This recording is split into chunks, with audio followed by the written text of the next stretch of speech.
Thank you for standing by, and welcome to the Dutch Bros second quarter 2025 earnings conference call and webcast. This conference call and webcast is being recorded today, August 6th, 2025 at 5 p.m. Eastern Time, and will be available for replay shortly after it has concluded. Following the company's presentation, we will open up the lines for questions, and instructions to queue up will be provided at that time. I would now like to turn the call over to Patty Warren, Dutch Bros Senior Director, Investor Relations and Capital Markets. Please go ahead. Good afternoon and welcome. I'm joined by Christine Barone, CEO and President, and Josh Gunzer, CFO. We issued our earnings press release for the quarter ended June 30th, 2025 after the market closed today. The earnings press release, along with a supplemental information deck, have been posted to our Investor Relations website. Please be aware that all statements in our prepared remarks and in response to your questions, other than those of historical fact, are forward-looking statements and are subject to risks, uncertainties, and assumptions that may cause our actual results to differ materially. They are qualified by the cautionary statements in our earnings press release and the risk factors in our latest SEC filings, including our most recent annual report on Form 10-K and our quarterly report on Form 10-Q. We assume no obligation to update any forward-looking statements. We will also reference non-GAAP financial measures on today's call. As a reminder, non-GAAP measures are neither substitutes for nor superior to measures that are prepared under GAAP. Please review the reconciliation of non-GAAP measures to comparable GAAP results in our earnings press release. With that, I'd now like to turn the call over to Christine. Thank you, Patty, and good afternoon, everyone. Dutch Bros continues to fire on all cylinders, guided by a focused strategy, strong execution, and our amazing people. Our second quarter performance underscored our continued momentum and reaffirmed the strength of our brand. We are encouraged by our significant multi-year runway and the opportunities we have to deliver sustained results and continue scaling this company with our tenured and passionate team. In Q2, once again, we delivered on our mission to be a fun-loving, mind-blowing company that makes a massive difference one cup at a time. Our business momentum remains strong, and our second quarter results were outstanding across multiple fronts. We delivered revenue growth of 28%, system same-shop sales growth of 6.1%, and company-operated same-shop sales growth of 7.8%. Our transaction-driving initiatives are working, as system comp was primarily driven by transaction growth of 3.7%, marking yet another consecutive quarter of transaction growth. This growth was fueled by a coordinated effort of our long-term, multi-year transaction drivers. Our new shop opening cadence is on track, and we remain confident in our ability to open at least 160 system shops in 2025. New shop productivity is at elevated levels, and in Q2, we opened 31 new shops and entered Indiana, our 19th state. Our confidence in this year's trajectory continues to grow, reinforced by the strong performance we have seen so far this year. It is very clear that our efforts are working in unison to propel us forward. These efforts translated into strong financial results in the second quarter. System-wide AUVs were $2.05 million in the quarter, in line with record levels. Revenue grew at 28%, with exceptional flow-through generating an impressive 37% adjusted EBITDA growth for the quarter. Based on these outstanding results across the board, I am very pleased to announce that we are raising our full-year guidance for total revenues, same-shop sales growth, and adjusted EBITDA. Josh will share additional details in a few minutes. Let's begin today's business update by spotlighting our greatest force multiplier, our exceptional people. Since 1992, we have been trailblazing a category-defining people-first culture within the drive-thru beverage industry. When combined with our relentless focus on speed, quality, and service, our people-first culture is not only our differentiator, but it is our most powerful competitive advantage.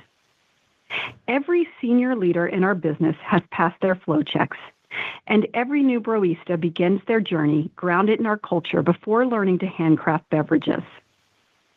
This approach ensures our leaders are fully immersed in the heart of our business, building empathy, strengthening connection to the field, and enabling more informed, people-first strategic decisions. Our commitment to culture is also reflected internally with ongoing field surveys. We consistently score high on overall job satisfaction and our values of radiate kindness, get up early, stay up late, and change the world.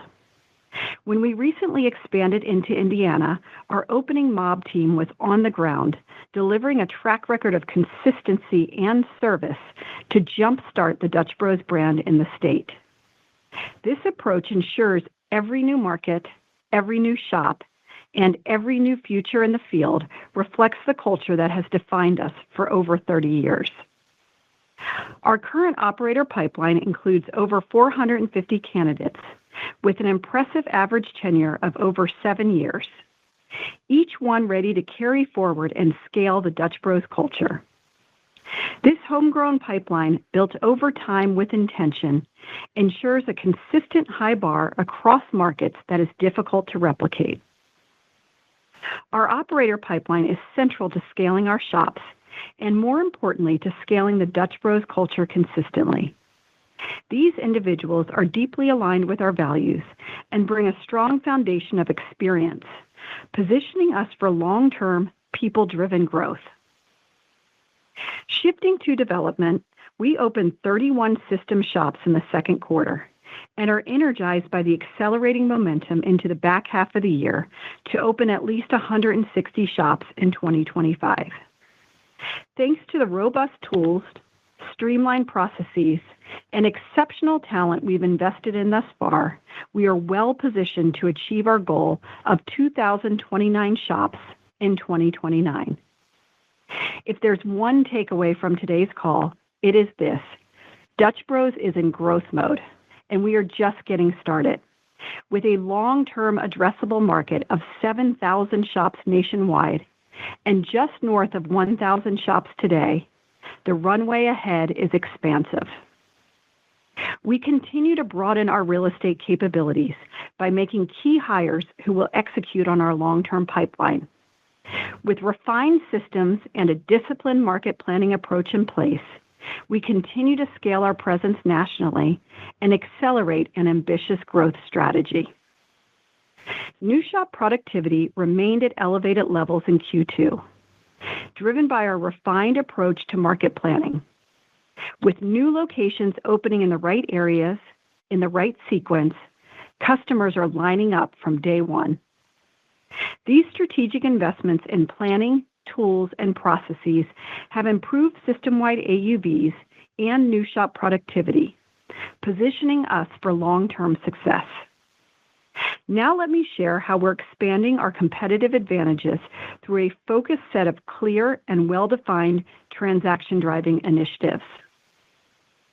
We are delivering transaction growth through a three-part plan, which includes an enhanced focus on category-wide innovation, an increase in paid advertising efforts designed to build brand awareness, and an emphasis on the Dutch Rewards program for one-to-one customer connection. We saw steady progress across each of these initiatives during the quarter, with clear signs that our efforts are working, evidenced by a sequential improvement in transaction growth. We are only beginning to unlock our full potential, with significant runway ahead. Here is an update on each. First, innovation. Innovation has been a cornerstone of our brand for over 3 decades, and it will continue to play a pivotal role going forward. This quarter, we responded to strong customer demand by bringing back lavender, and we introduced dulce de leche using ingredients from our existing pantry. We also introduced sour berry and matcha, showcasing how we simultaneously innovate across our menu categories. These launches reinforce our commitment to delivering bold, exciting flavors that resonate with our customers. In May, we elevated the customer experience with a thoughtful touch, returning the friendship bracelets from 2024 that highlight our engaging customer-first approach in a fun way. Then in June, we kept the excitement going with the Dutch koozie, bringing something fresh, relevant, and most importantly, fun for our customers. Second, paid advertising. During the quarter, we continued to step up execution of our paid advertising strategy, and the results have been clear. As we highlighted during our Investor Day, the strong performance of newer vintages has been driven in part by our laser focus on paid media and brand awareness. We are proud to share that based on recent survey data, both our aided and unaided awareness have shown significant improvement when compared to last year. We are seeing clear momentum, and we're energized by the positive trajectory. This progress reflects the strength of our brand and the impact of our continued efforts. Looking ahead, we see a clear and compelling runway to further close the awareness gap in new and existing markets, both in relative and absolute terms, unlocking even greater potential for our brand. As we scale and maintain a higher elevated paid advertising stance, the benefits of our awareness-driving initiatives are clear to us. Additionally, we believe the planned launch of our CPG line in 2026 can provide a meaningful tailwind to brand awareness, providing an expansive runway for our brand to grow. And finally, Dutch Rewards. In Q2, approximately 72% of system transactions were attributed to our loyalty program, representing a 5-point expansion versus the same period last year. We are just starting to tap into the full potential of this data to enhance our segmentation strategies. Recently, we have become more precise in the way in which we tailor communication to specific customer cohorts based on their rewards behaviors. This streamlined approach helps us build stronger, more personalized relationships across each customer segment. In addition to these foundational transaction-driving initiatives, we see a clear path forward with our strategic growth drivers: order ahead, throughput, and food. We remain enthusiastic about order ahead as we believe it is contributing to our transaction growth. As of the end of the second quarter, order ahead accounted for approximately 11.5% of transaction mix. In select new markets, we are seeing transaction mix more than double the overall average. Order ahead awareness has been driven primarily by customer exposure to the program through shop signage and our mobile app. This deliberate, steady approach remains our focus as we continue to prioritize driving the business forward while ensuring that our Broistas are set up to deliver fantastic service. We are seeing our strategy come to fruition as order ahead gains momentum in the morning daypart. We are focused on eliminating structural barriers, driving better throughput outcomes, and opening up the underutilized walk-up window channel. These results reinforce our confidence in our multi-year journey. We remain focused on increasing transaction potential at our shops by increasing speed and capacity through a series of throughput-based initiatives. Transaction growth continues to be healthy in Q2, and our shops are intentionally designed to support high volumes, aiding our throughput efforts. This enables us to meet rising demand while consistently delivering an exceptional customer experience.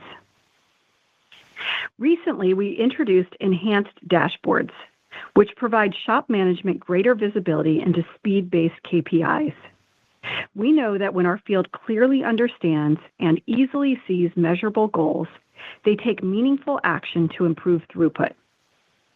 We are also continuing to refine our labor deployment model, ensuring that staffing better matches demand expectations during the day. While it is still early innings, these initial low-hanging fruit wins represent a strong start to what we recognize to be a multi-year journey to unlock transaction growth. We remain excited about the progress of our food pilot and look forward to continuing to test and refine throughout 2025. Early results suggest that an expanded food offering is driving incremental growth in the morning daypart, much like our Order Ahead initiative. During the quarter, we expanded the pilot to 64 company-operated shops, extending beyond Arizona into select markets in Kansas, Missouri, and Oklahoma. The initial results from our pilot test are exceeding expectations and reinforcing the potential of this initiative to drive AUVs. We are seeing encouraging signs of both ticket and transaction lift within the test group. Early performance in new markets has been especially strong, adding to our confidence to continue testing, ensuring we scale thoughtfully over time. We are pleased with customer and Broista survey data as well, particularly around feedback from customers on quality and likelihood to recommend, and are encouraged by early results indicating our ability to maintain high throughput levels. We're well positioned to expand this test in 2025 and pursue a broader system rollout throughout 2026. This expansion will enable Dutch Bros to capture additional white space in the morning day part, which is a routinized, high-value occasion with strong growth potential. In closing, momentum in our business is strong, and we remain confident in the multi-year growth runway ahead. We have the most passionate people who are deeply engaged in the business. Our Broistas energize every interaction with the customer, fueling momentum across our brand, and our operator pipeline is ready to grow with us. We have clear visibility on our growth drivers. In Q2, we achieved 28% year-over-year revenue growth and 6.1% system same-shop sales growth, reflecting the strength of our business. We are clearly resonating with our customers, as demonstrated by healthy transaction growth. With over 30 years of brand love behind us, we continue to open shops with lines that stretch well beyond our drive-thrus, underscoring the strength of our strong demand. We are operating at the intersection of a powerful set of secular trends which are shaping our industry. From the rising demand for cold beverages, energy drinks, and enhanced customization, we are exceptionally well positioned to continue the pursuit of our strategic vision. Our new shop productivity remains elevated, and we're excited about the cadence of openings throughout the remainder of the year. To be over 1,000 shops in with the amazing love we see for our brand gives me so much optimism in our future, our team, and the strength of this amazing company. I'll now turn it over to Josh, who will discuss our financial performance and updates on guidance. Thanks, Christine. I'll provide a recap of our second quarter results, along with an updated outlook for 2025. Our Q2 performance built on the strong momentum from Q1 and clearly demonstrated that our transaction-driving initiatives are continuing to work. These efforts, along with the maturation of our new vintages, fueled our transaction growth and reinforced the confidence we have in the long-term growth potential of our business. Second quarter revenue was $416 million, an increase of 28% or $91 million over the second quarter of last year. System same-shop sales growth was 6.1%, driven by 3.7% transaction growth. We are very proud of the transaction outperformance delivered this quarter. It is a clear testament to the strength of our transaction-driving initiatives, which are working in unison to propel the business forward and serve as the primary driver of comp performance. I want to take a moment to recognize our field and marketing teams. Their execution allowed us to outperform our Q2 expectations. We continue to see strong traffic trends through July. With Q3 off to a great start, we are raising our full-year same-shop sales growth guidance to approximately 4.5%. For the third quarter, this contemplates 3.5 to 4% system same-shop sales growth, which includes approximately 60 basis points of net price roll-off, the impact of the July 4th day of week shift, and continued underlying transaction growth with a more normalized benefit from marketing activity in the third quarter. During the quarter, we opened 31 new shops, of which 30 were company-operated, bringing total system shop count to 1,043 shops. We are confident in our ability to accelerate our pace throughout the back half of the year, with approximately 40 openings expected in Q3 and approximately 60 in Q4, positioning us to open at least 160 system shops in 2025. In the quarter, adjusted EBITDA was $89 million, an increase of 37%, or $24 million over the second quarter of last year. Moving to our company-operated shops, revenue in Q2 was $381 million, an increase of 29%, or $85 million over the second quarter of last year. Company-operated same-shop sales growth was outstanding at 7.8%, with 5.9% coming from transaction growth. Company-operated shop contribution was $118 million, an increase of 30%, or $27 million year-over-year. Company-operated shop contribution margin was 31.1%. Beverage, food, and packaging costs were 25.3% of company-operated shop revenue. The 20 basis points of year-over-year favorability reflects beneficial dairy pricing, which more than offsets increases in coffee costs. We expect these dairy savings to continue through the remainder of the year. Coffee costs were roughly in line with expectations for the quarter. With that said, we do expect to see the impact from coffee to accelerate in the back half of the year. As a reminder, we are substantially price locked on coffee for the remainder of 2025. Tariffs remain an area we are actively monitoring, and at this point, coffee accounts for 10% of our total COGS basket, with approximately 50% of our coffee sourced from Brazil. With all this in mind, our full-year outlook assumes beverage, food, and packaging costs of approximately 26% of company-operated shop revenue in the back half of the year. This reflects the higher impact of tariffs mitigated by savings we achieved on dairy costs. Labor costs were 26.6% of company-operated shop revenue, which is 60 basis points favorable year-over-year, primarily driven by sales leverage. Our full-year guidance continues to contemplate labor as a percentage of company-operated revenue remaining flat year-over-year for 2025. Occupancy and other costs were 15.8% of company-operated shop revenue, which is 80 basis points unfavorable year-over-year, driven largely from the impact of occupancy rates from new shops. Pre-opening expenses were 1.2% of company-operated shop revenue, which is 30 basis points favorable year-over-year. Given the accelerated shop opening cadence in the back half, we expect pre-opening expenses to be higher than the first half of 2025. Considering all of this, our full-year guidance contemplates a company-operated shop contribution margin of approximately 28.5% for Q3. Adjusted SG&A was $58.7 million, or 14.1% of total revenue.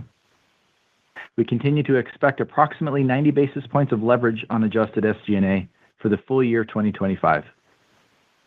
In Q2, we announced that we are transitioning the majority of the remaining headquarters staff to Arizona.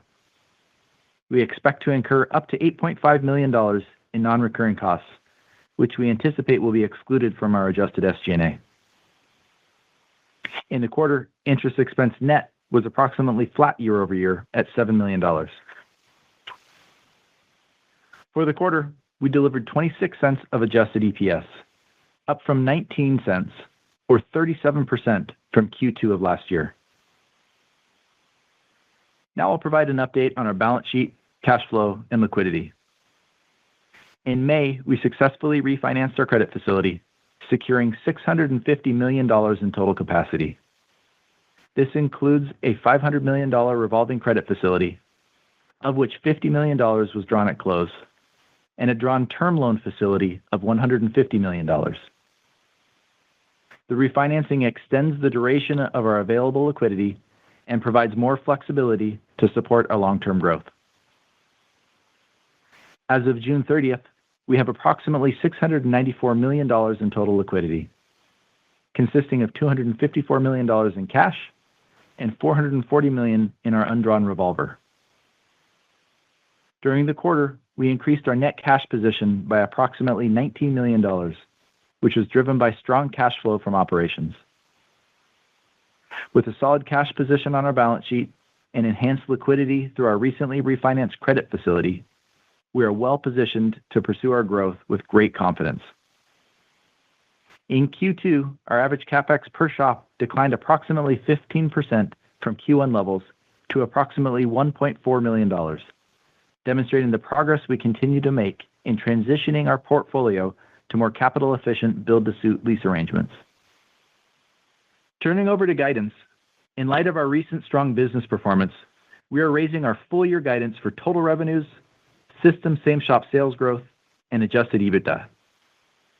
Total revenues are now projected to be between $1.59 billion and $1.6 billion.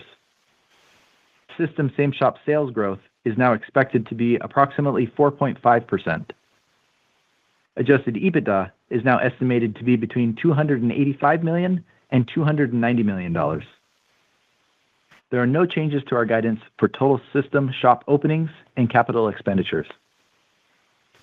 We continue to expect to open at least 160 new shops, representing 16% system shop growth. Capital expenditures remain within our estimated range of $240 to $260 million, primarily made up of new shop construction costs. We are excited by our business momentum and maintain strong visibility into our multi-year growth runway. We are very well positioned to continue delivering incredible results, backed by a robust four-wall shop economic model and exceptional unit-level returns. Thank you, everyone. We will now take your questions. Operator, please open the lines. Thank you. We will now be conducting a question and answer session.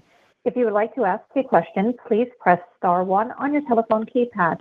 A confirmation tone will indicate your line is in the question queue. You may press star 2 to remove yourself from the queue. For participants using speaker equipment, it may be necessary to pick up your handset before pressing the star keys. In the interest of time, please limit to one question. First question comes from Andy Barish with Jefferies. Please go ahead. Yeah, hey guys. Just wondering on the CPG strategy for next year, is that kind of going to roll out in newer markets or any color on how you expect that to go forward in 2026 to support growing brand awareness? Great. Thanks for the question, Andy. So as we look at the CPG rollout, we're focused on areas where we have shops. So we want to introduce our customers to the brand through the shops first. And we'll be rolling out CPG in the markets where we have shops. And as we look at how that rollout will go, it's a little bit aligned depending on where the resets are by each retailer. But we would expect to start seeing some early rollout in Q1 of 26 with kind of a more substantial rollout through the rest of the year.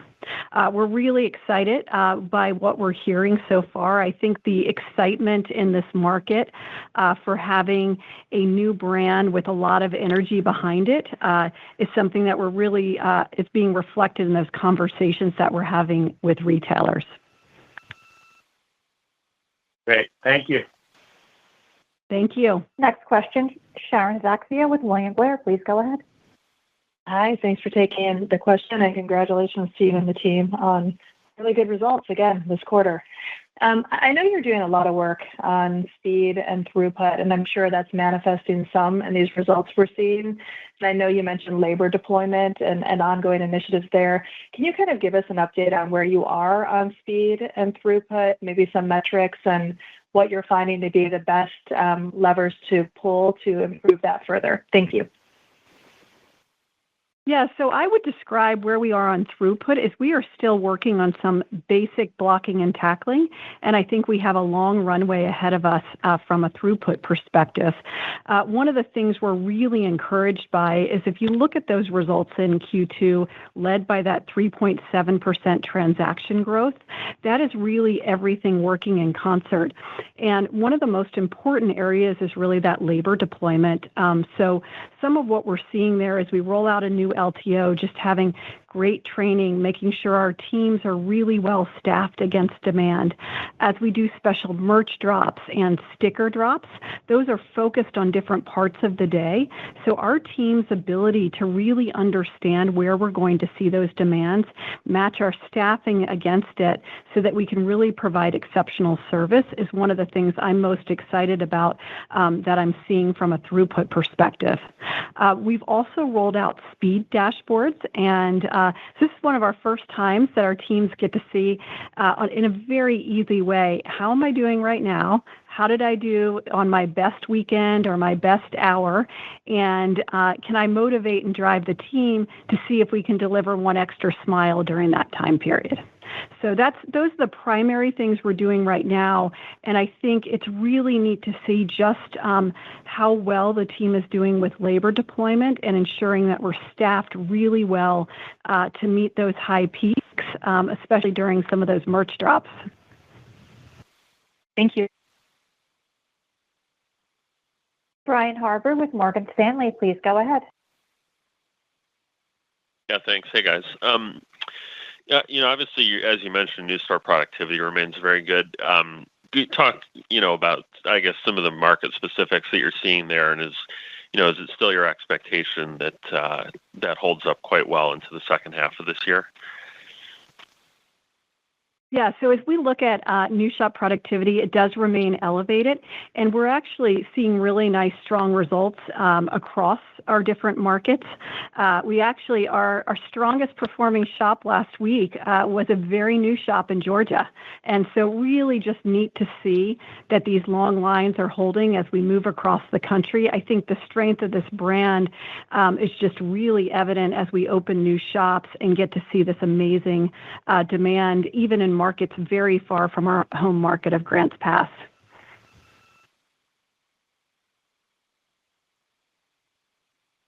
Next question, Christine Cho with Goldman Sachs. Yes, thank you. Congrats on a great quarter. You've really led innovation in protein coffee and customized energy drinks, but it seems like some of your competitors are trying to catch up. Could you help us understand how you prioritize investments and allocate resources across your beverage and food platforms, kind of to maintain that competitive advantage? And what framework guides your decisions when identifying some of the new white space opportunities? Thank you. Yeah, so as we look at innovation, it's really this cool mix of art and science. I think it is understanding what is going on more broadly in the market, where there might be an idea that could work with our customers. Then we do a series of testing where we bring in a customer panel, and we'll have them try different things. We'll also do name testing, concept testing, so we bring some science in to see how we're doing. And then as things start to make it through that process, we'll even do some market testing just to really understand what is the best way in as we look at innovation. I think the other thing that we're really focused on is our customers are drinking across platforms, and I think that the growth in the beverage market is really being driven across various different platforms. So for us, we're really simultaneously trying to understand, what is going on in the coffee market with like the introduction of protein, or what are we going to do next on the protein side? We're also looking at customized energy. What is the way to ensure that our customers really understand the breadth of the offering there? What are some drinks that we can highlight to really drive that? And then we'll also have innovation in some of our sparkling beverages, our fizzes, and we can pop that throughout the quarter in different ways, both through LTOs and through bringing in secret menu items or showcasing a part of the menu over the weekend. Next question, Logan Reich with RBC Capital Markets. Please go ahead. Hey, good afternoon. Thanks for taking the question. Congrats on the solid print. I just had a question on the mobile order mix. Looks like it was up 50 basis points this quarter versus about 300 last quarter. I know there's going to be some sort of tapering off on the ramp, but just longer term, where do you see that mix getting to? I don't know if you have like an internal target or expectation, but just trying to get a sense of the ramp over the next several quarters on the mobile order mix.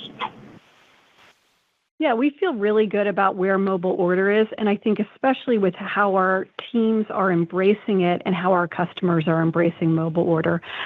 So the 11.5% is really where we would expect it to be. I think if you look across our system, we do have some of our newer markets that are double that mix, and part of the overall mix that we look at is really driven by just kind of the historical setup of some of our shops. As a reminder, we've been around for over 30 years, and a lot of our original shops are double drive-thrus, and so kind of that speed of mobile order and being able to go to the walk-up window, just isn't quite as the same thing as in some of our newer markets where we've got that walk-up window channel. One of the things we have seen, and it was something that we were trying to do, is that walk-up window channel now represents approximately 15% of the mix. When we started out on the mobile order journey, it was about 10%. And so really being able to balance that demand between those two windows is working incredibly well for us. Next question, Andrew Charles with TD Cowen. Please go ahead. Great, thank you. Christine, thanks for sharing the details of the expanded food test and the positive learnings you're seeing so far from the pilot. I'm curious, with all the positive details, what's driving the decision to roll this out throughout 2026 rather than all at once?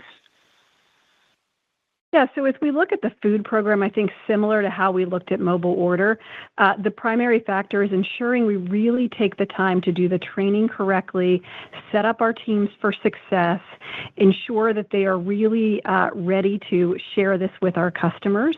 And we found that stage process, really working through everything as we rolled this out, worked very well for mobile order.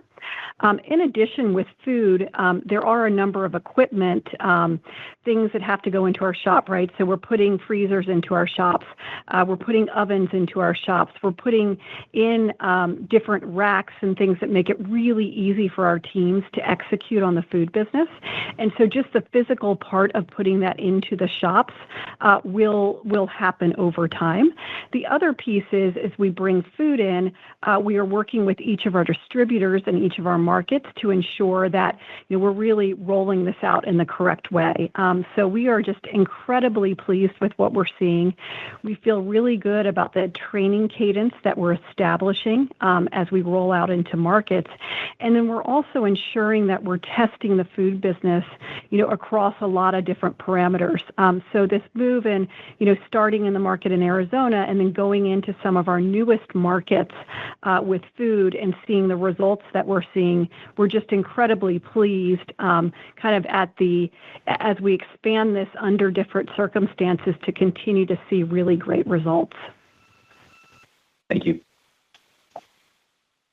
David Tarantino with Baird, please go ahead. Hi, good afternoon. I had a question about maybe clarifying what you're seeing so far in Q3. Josh, I think you guided to Q3 comps of 3.5 to 4, but you indicated that you entered the quarter with good momentum. So I just wanted to understand if you're running in a way that's ahead of that guidance and you're planning your marketing in a way that maybe you expect it to settle for the rest of the quarter. And then I guess a second and bigger follow-up for Christine would be, if marketing is working, which it seems like it is generating a really good return for the business, why not lean in a bit more to keep that momentum going? So thanks. Yeah, David, so I'll take the first part of the question there. And just to highlight Q2, we felt really good about our performance overall. Saw really strong underlying transaction trends. And then on top of that, had some just incredible promotional activities, sticker drops, merch drops, LTO offerings that really just drove outperformance. So I would really describe Q2 as firing on all cylinders, really outperforming our expectations. So, as we move into July, we saw that underlying traffic trend continue. So we saw really strong health in our customer there as we move into Q3. And as we think forward, I think we have a lot of great initiatives planned for marketing for the balance of the year. We would plan those at a more normalized run rate and expect those to do well, but at a more normalized level. Certainly wouldn't plan for them just to knock it out of the park. like they did in Q2. So have a really good sense and feeling for the momentum coming in through Q3 and off to a great start. The performance we've seen through July is certainly factored into the guidance range that we provided for Q3. Yeah, and for the second part of your question on marketing and leaning in more, we feel really good about how the business is performing right now. July was another great month for us.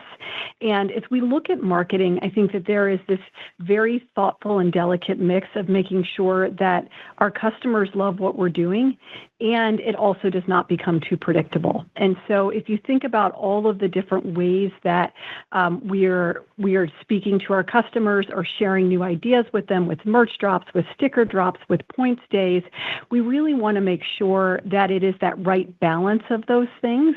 And we feel like we're in a really good cadence right now, but want to make sure that we aren't doing so much that the business becomes predictable or that it is not as fun as it is right now.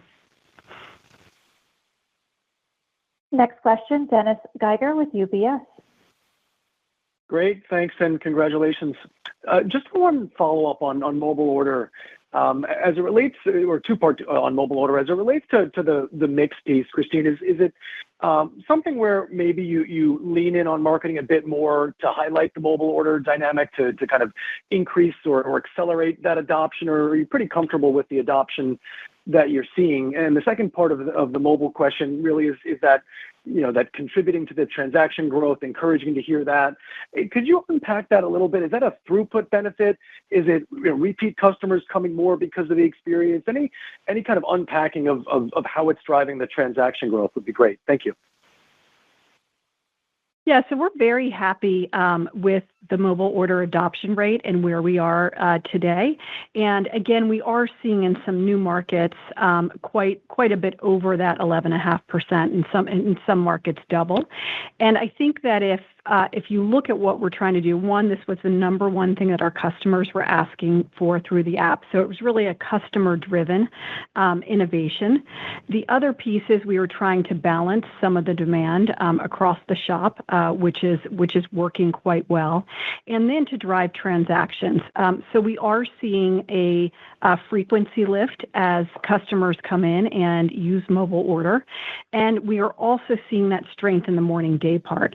And I think if you look at where we had untapped demand in that morning day part, it was both the lack of having mobile order and the lack of having protein-based food options that were really highlights in where some of those bigger opportunities are for us in the morning day part.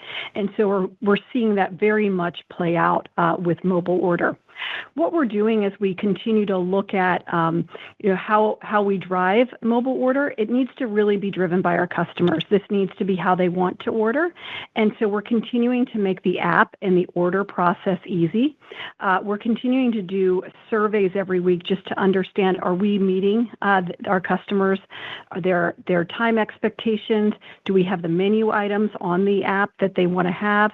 So all of those things are working quite well, and we're getting continuous feedback. And so we're really focused on just providing an absolutely exceptional customer experience through mobile order, and are very happy with the slow and steady approach that's working well for our teams. Next question, Sara Senatore with Bank of America. Please go ahead.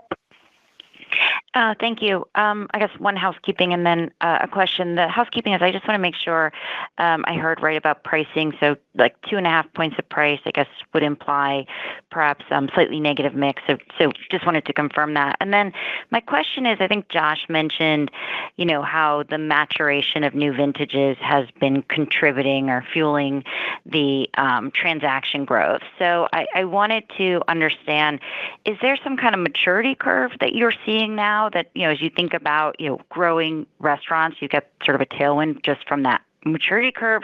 Or was that rather a reference to, maybe perhaps some of the more recent vintages that maybe opened at lower AUVs, 22, 23, are seeing outsized benefits from the advertising? Just because I know, Christine, you said everything's working together, but it does seem like there's a step change. Thanks. Yeah, thanks, Sarah, for the question. On your housekeeping, you're right. There's a slight offset with mix. We've historically seen that in items per transaction, and that's continued through Q2.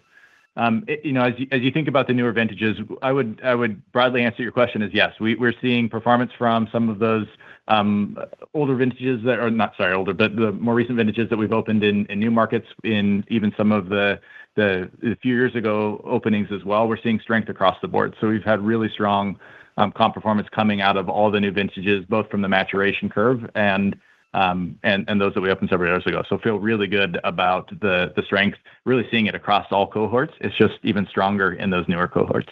Yeah, and I would add we continue to focus more of our paid marketing spend into those newer markets, and that really is helping to continue to grow the brand and to build brand awareness.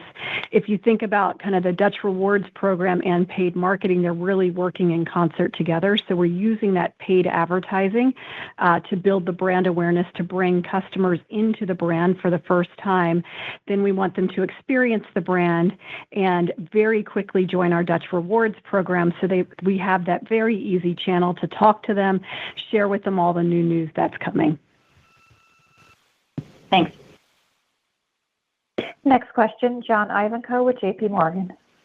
Hi, thank you. I wanted to revisit, the marketing question, and if you could remind me or tell me, what marketing is as a percentage of sales, 25 versus 24, for example, and how high could we take that? I mean, some companies, for example, spend 4% of system sales on marketing. I don't know if that's a magic number, so I guess address it in that context. And Christine, I asked the question because at over $2 billion of system sales now, you might be opening some new marketing efficiency windows, that you didn't have as a smaller company, where a lot of it had to be local and a lot of it had to be digital. So do you have any bigger reach marketing efforts that perhaps, you can reach being a bigger company with just more aggregate dollars to spend? Thank you. Yeah, thanks, John. So we haven't given the specific total kind of holistic marketing budget as a percent of sales. Our footnotes do disclose advertising, which is a smaller piece of that total. What I would say is we have continued to lean into marketing efforts, as we've talked about last year and into this year. Just given the performance we've seen from that, we do continue to lean into marketing. I'd say we're generally probably on the lower end of how others might spend as a total percent of revenue. So I think we have a lot of strength and efficiency we see from the marketing dollars that we spend today. I'll let Christine kind of talk about the second part of your question there. Yeah, and John, what I would add to that is I do think that it is an area that we continue to look at. Given what we are seeing, we're continuing to test new ways, understanding if more spend would make a difference. And what I would share is I just think some of the things that we're doing with merch drops and really the earned kind of reach that we're getting from all of the other activities that we're doing, that's performing so well that we haven't seen the need to increase that marketing spend too much further right now. It is something we will continue to monitor. But again, I think that the team is just doing an incredible job of having everything work really well together. And then I would also highlight, I think that if you look at how strong the Dutch Rewards program is, having 72% of our total transactions going through that program, the success that we are seeing in getting new shops and new customers really quickly ramped up in Dutch Rewards is really allowing us to be super efficient with our marketing resources. And so I think that is something that's really unique to us with the strength of that program. And we would prefer always to just talk directly to our customers. And so very, very pleased with what we've been seeing in Dutch Rewards and what the team is doing to, continue to just segment our customer base further, talk to customers in unique ways depending on their patterns. So really excited by what we're seeing there, and I think that allows us to be super efficient with our marketing spend. Thank you. Next question, Chris O'Cull with Stifel. Hey, thanks. Good afternoon, and congrats on a great quarter. Christine, I guess I also had a follow-up question on marketing, and it may just be me, but I've noticed fewer email offers from the company as the quarter progressed. Just given the strength of the sales trend, have you been able to pull back on some of the marketing and offers and save them for a later time as just the benefit of the advertising of the past several quarters builds? And I was also hoping you could maybe elaborate on the awareness study, maybe the time frame and magnitude of the improvement in aided and unaided awareness. Yeah, thanks, Chris. So specifically on Dutch Rewards, I think more of what you're seeing right now is our segmentation. And so where a year ago we were doing primarily just mass offers, everyone receiving the same thing, the team has made just incredible progress in starting to really segment the customer base, send out specific offers to specific individuals depending on their patterns. And so I think that that's actually more of what you're seeing as you look at the activity overall.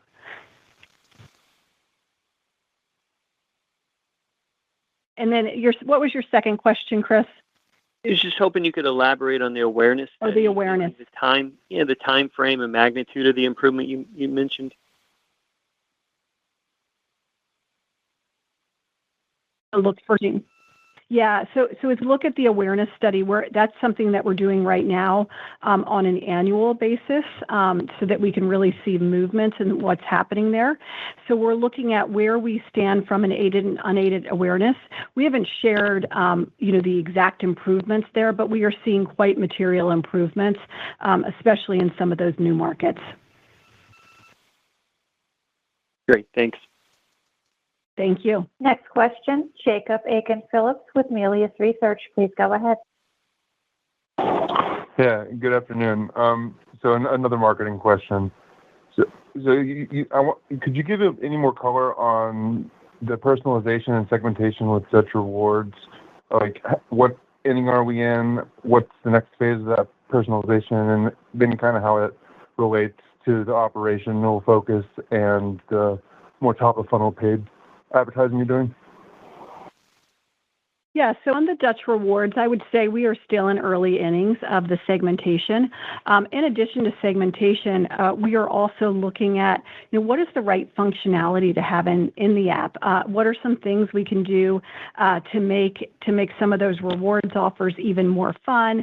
Some of it that can make it more social, things like that. So I think that the team has a lot of plans to continue expanding in Dutch Rewards, continue making that an even more fun experience for our customers.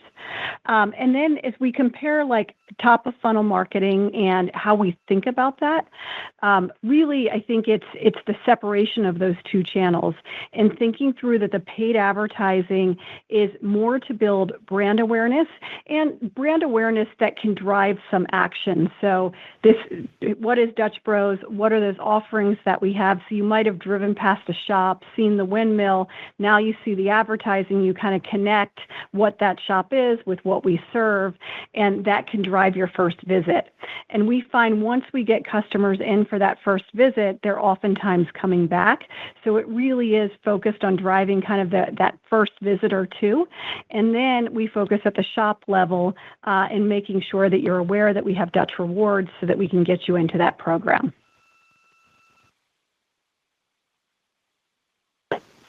Next question, Gregory Frankfurt with Guggenheim Partners. Please go ahead. Hey, thanks for the question. Christine, I think you guys are now entering some markets where in this kind of maybe smaller format coffee box, you're second rather than first. And I guess I'm curious, how do you approach those differently? And do you ramp the same way? I guess I'm just curious, as you look at the rest of the country and kind of the need to be first or second or third in some of these markets, just how that might play out differently. Thanks.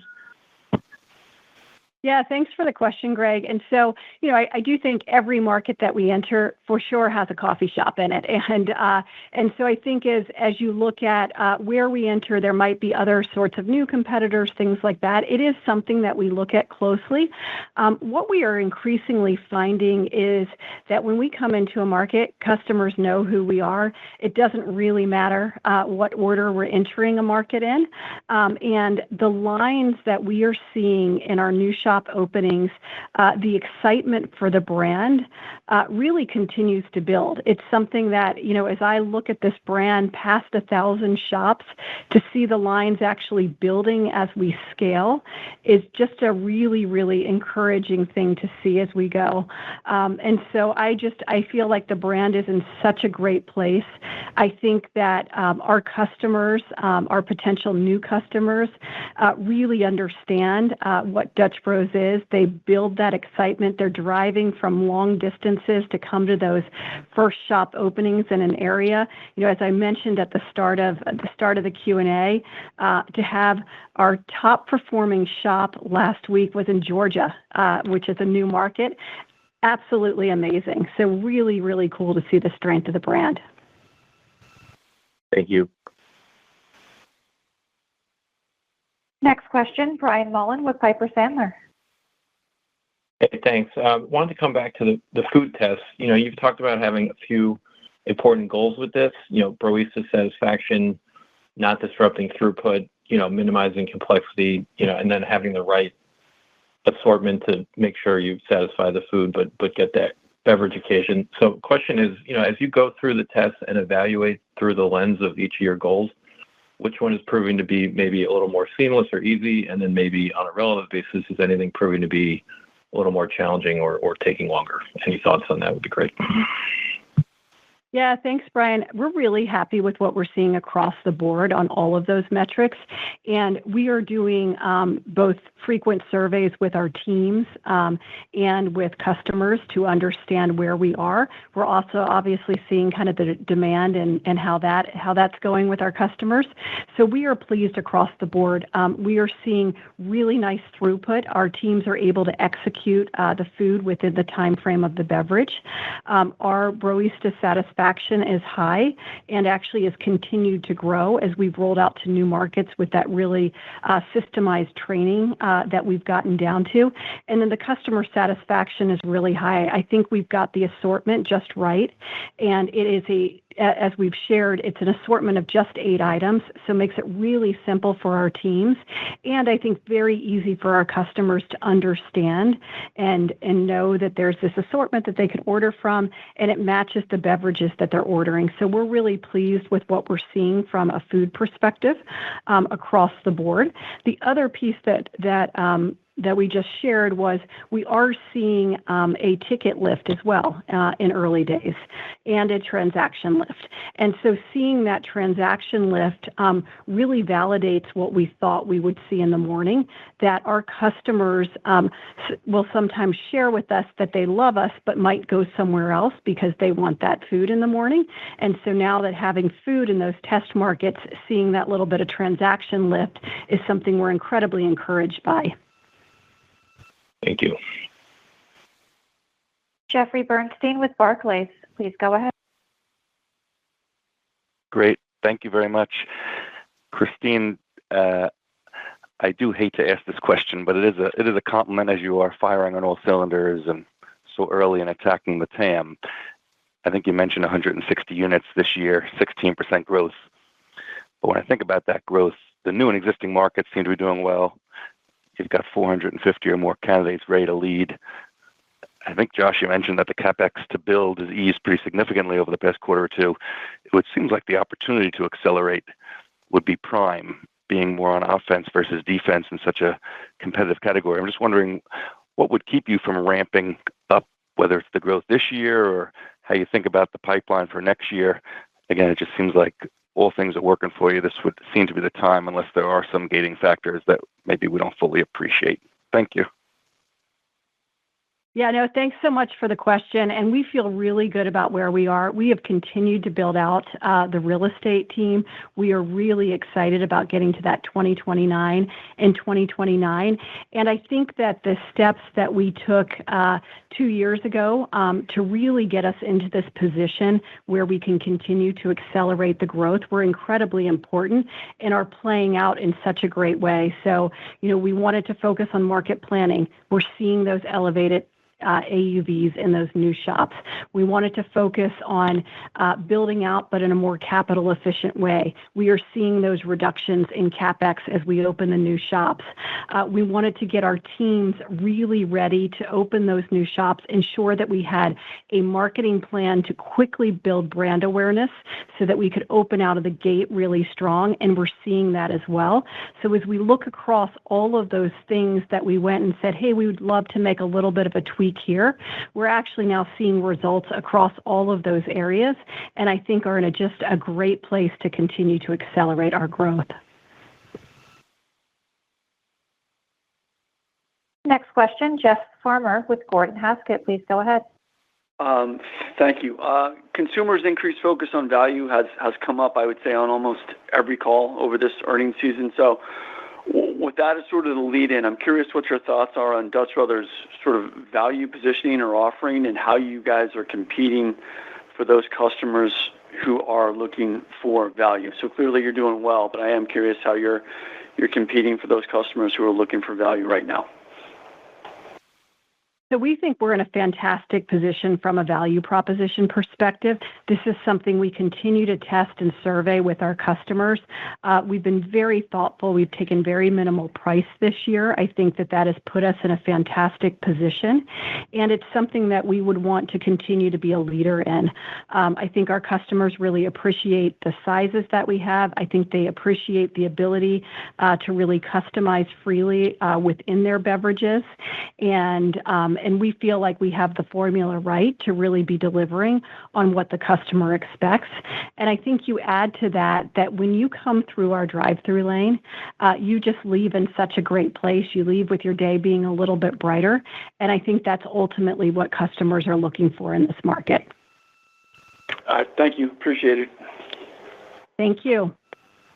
I would like to turn the floor over to Christine Barone for closing remarks.